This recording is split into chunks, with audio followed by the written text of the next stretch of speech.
Perkenalkan, nama saya Rina Nusabrina dari program studi Manajemen Pendidikan Islam. Di sini saya akan menjelaskan tentang ulumul Quran. Jadi, apa itu ulumul Quran? Ulumul Quran adalah ilmu yang mencakup atau yang berkaitan dengan Al-Quran, yang berisi tentang asbabun nuzul, nuzulul Quran, dan hal-hal lain yang berkaitan dengan Al-Quran. Selanjutnya adalah membahas mengenai pokok pembahasan ilmu Al-Quran. Jadi ada beberapa pokok pembahasan. Yang pertama adalah ilmu adab tilawah. Ilmu adab tilawah adalah ilmu-ilmu yang membahas mengenai aturan membaca Al-Quran yang baik dan benar, begitu. Selanjutnya adalah ilmu tajwid. Ilmu tajwid adalah ilmu yang membahas atau aturan membaca Al-Quran dari memulai dan berhentinya saat membaca, atau biasa disebut tanda wakaf, seperti itu.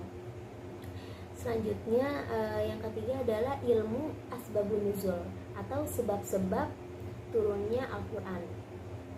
Yang keempat ilmu qiraat atau menerangkan pembacaan Al-Quran yang telah diterima oleh Rasulullah Shallallahu Alaihi Wasallam. Ada beberapa ciri ilmu qiraat. Yang pertama adalah qiraat sab'ah, yang kedua qiraat asyara. Qiraat juga ada yang sahih dan tidak sahih. Selanjutnya ilmu nasikh dan mansukh. Di sini menjelaskan tentang ayat-ayat nasih dan mansuh yang telah diterima oleh musafir, seperti itu. Selanjutnya adalah ilmu tafsir. Ilmu tafsir jadi ayat-ayat yang menerangkan tentang Al-Quran itu sendiri, gitu. Sejarah ulumul Quran atau Al-Quran. Khalifah Abu Bakar menetapkan kebijakan mengumpulkan dan menuliskan Al-Quran untuk pertama kalinya, yang disusun oleh Umar bin Khattab dan ditangani prosesnya, seperti itu. Khalifah Utsman menetapkan kebijakan menyatukan kaum muslimin pada satu mushaf, dan hal itu pun terlaksana. Mushaf itu disebut mushaf imam. Salinan mushaf ini juga dikirim ke beberapa provinsi. Penulisan mushaf tersebut dinamakan Ar-Rasmul Utsmani, yaitu dinisbahkan kepada Utsman, dan ini dianggap sebagai permulaan dari ilmu-ilmu Rasmil Quran. Khalifah Ali menetapkan kebijakan berupa perintah kepada Abu Aswad untuk meletakkan kaidah-kaidah nahwu secara pengucapan yang tepat dan baku, dan memberikan ketentuan harokat pada Al-Quran ini disebut sebagai permulaan ilmu i'rabil Quran. Selanjutnya bab mengenai nuzulul Quran. Jadi apa itu nuzulul Quran? Nuzulul Quran yaitu proses turunnya Al-Quran dari tempat yang tinggi ke bumi. Proses ini terjadi pada 610 Masehi saat Nabi Muhammad menerima wahyu pertama dari malaikat Jibril. Sebagai awal dari turunnya ayat-ayat Al-Quran, peristiwa ini terjadi di Gua Hiro, di kaki Jabal Nur, dekat Mekah. Pendapat terkenal menyatakan bahwa peristiwa ini terjadi pada 17 Ramadan. Namun, menurut Mubarak Putri, tanggap peristiwa ini terjadi pada 21 Ramadan sebelum matahari terbit pada tanggal 10 Agustus saat Nabi Muhammad berusia 40 tahun. Seperti itu. Ada beberapa keutamaan nuzulul Quran. Yang pertama adalah malam lebih baik dari 1000 bulan.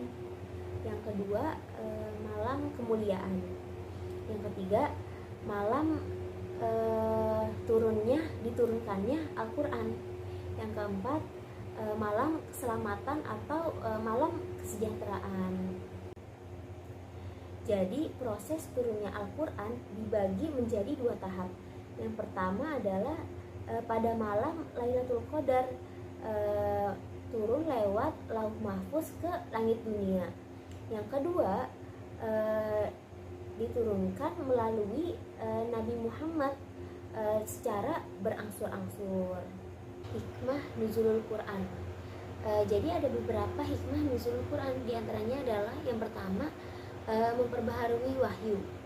Yang kedua, memudahkan bagi Nabi untuk menghafal dan memahaminya.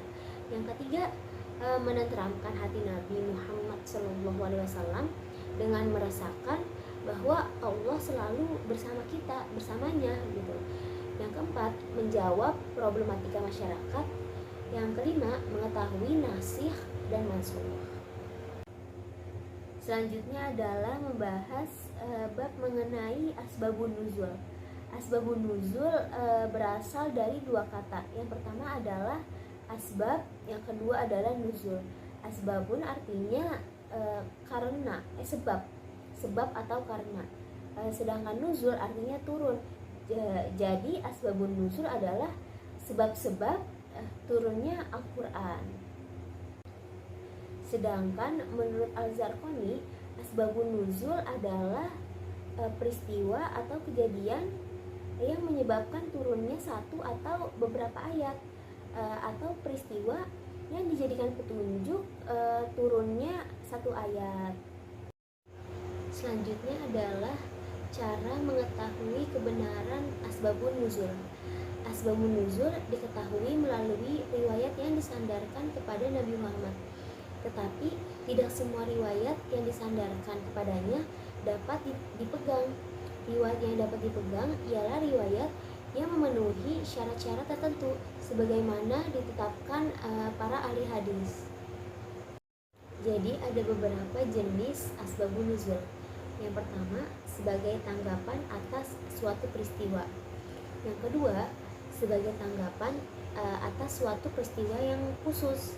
Yang ketiga, sebagai jawaban terhadap pertanyaan kepada Nabi. Yang keempat, sebagai jawaban dari pertanyaan Nabi. Yang kelima, sebagai tanggapan atas pertanyaan yang bersifat umum.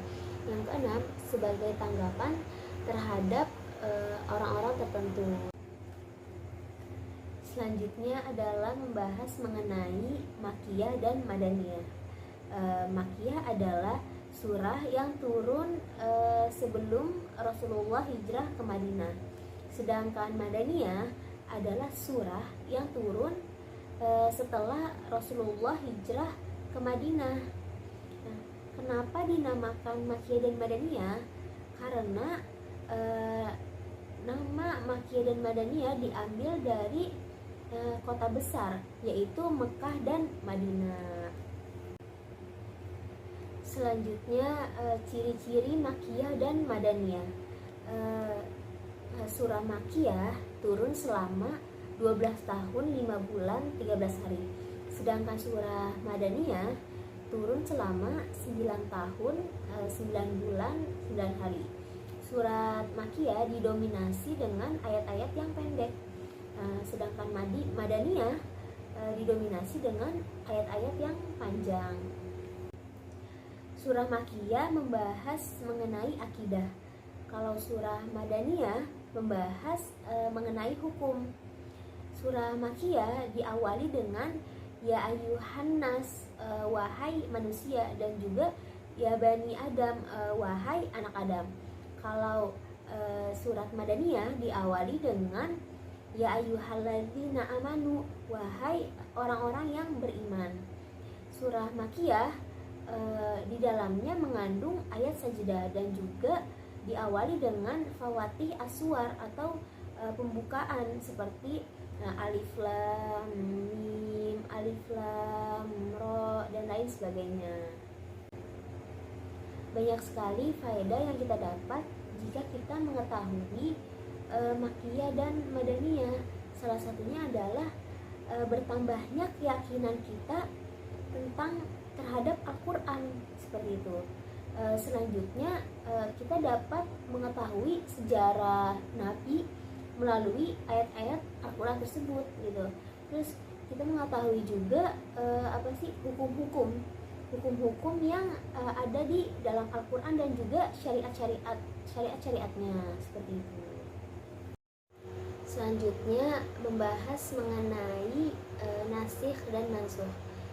Secara etimologi, nasikh dalam ulumul Quran diartikan sebagai sesuatu yang membatalkan menghapus, dan memindahkan. Sedangkan mansuh diartikan sebagai sesuatu yang dibatalkan, dihapus, dan dipindahkan. Secara terminologi adalah mengangkat, menghapuskan dari hukum syar'i dengan hukum syar'i yang lain.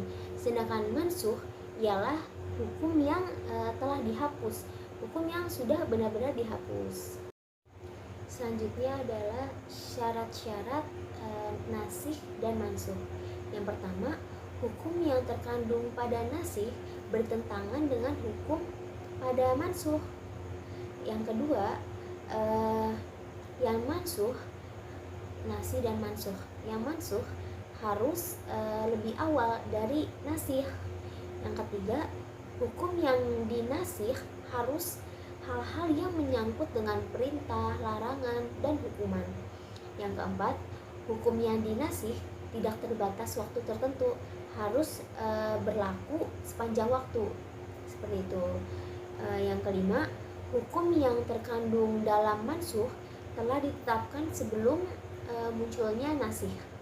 Yang keenam, status nasikh harus sama dengan status mansuh.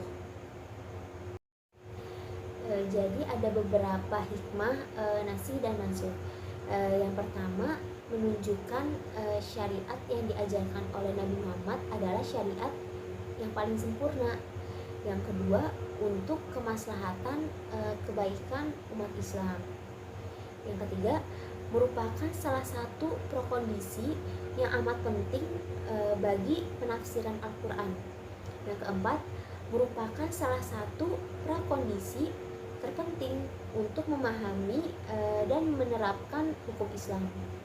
Yang kelima, menyinari perkembangan hukum Islam dan membantu memahami makna asasi dari ayat-ayat yang bersangkutan. Baik, sekian penjelasan dari saya mengenai Ulumul Quran, Nuzulul Quran, Asbabun Nuzul, Makkiyah dan Madaniyah, nasikh dan mansuh. Kurang lebihnya mohon maaf. Wassalamualaikum warahmatullahi wabarakatuh.